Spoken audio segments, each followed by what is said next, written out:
is KTWR Agana, Guam. Our programs are heard Sunday through Friday at 11 o'clock Coordinated Universal Time, broadcasting on 11965 kilohertz in the 25-meter band. Speaking hope to the world, because hope knows no barriers.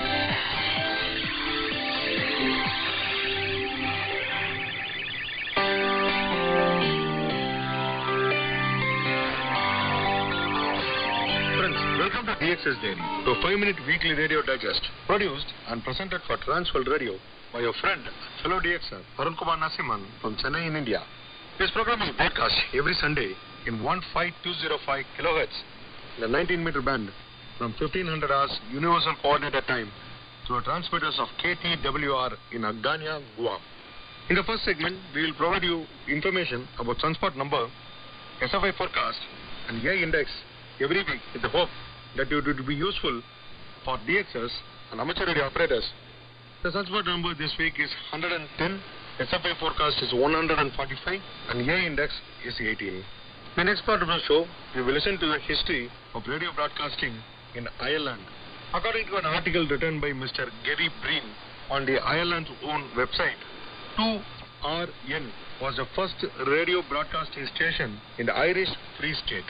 It began broadcasting on 1st January 1926 and continued until 1933, when it was succeeded by Radio Athlone, later known as Radio Irian.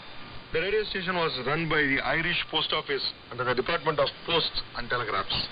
The first voice heard from the news station was that of Douglas Hyde, a well-known Gaelic poet who performed the official opening and who was to become the first president of Ireland in 1938. Neil Iran decided that broadcasting should be a state service organized by the Department of Posts and Telegraphs and financed by license fees, advertising revenue, and import duties on wireless sets and components.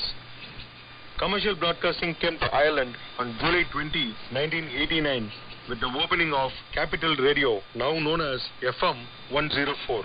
A national commercial radio station, Century Radio, debuted in September 1990. Currently, Today FM, formerly known as Radio Ireland, broadcasts between 100 to 102 megahertz. Let's now move on to the news from the world of radio. Australia has successfully tested DRM technology in amplitude modulation and frequency modulation. The 29th June 2022, Australia Broadcasting Corporation, ABC, the public broadcaster, the Australian network operator, BAI, hosted a demonstration of Digital Radio Mondial, DRM, on both AM and FM in Victoria. The demonstration was the culmination of almost 2 years of COVID-impacted work to assess the performance of the DRM services on VHF and MF bands. Senior representatives from the public, commercial and community stations, the regulator and interested parties traveled to the regional sites to see the facility and, more importantly, to experience the audio quality available through the DRM signals on both the MF band and the VHF band from Mount Barranduda, along with all other advantages DRM provides, such as station logs, text messages, and journal line, says a press release from the DRM consortium. The attendees visited the MF site at Warangata, where a simulcast of AM and DRM services was operating, and were able to see the transmission equipment. At the local Rovers Football Club car park, 2 vehicles were set up with receivers for stationary listening and demonstrations of the emergency warning facility, EWF, to wake up the radios.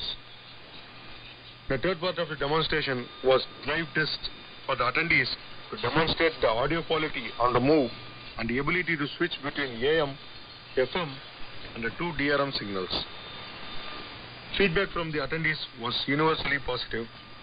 2 commercial broadcasters advised that they were considering conducting the DRM transmission testing in the coming months, says the press release.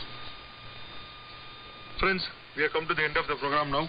As in the past, I request you to send your listeners' logs, band scans, reception reports, views, and opinion about the program to dxersdiary@gmail.com. Repeat, it's dxersdiary@gmail.com. Until next week, this is your friend and host Arun Kumar Nasiman signing off. 73. Bye-bye.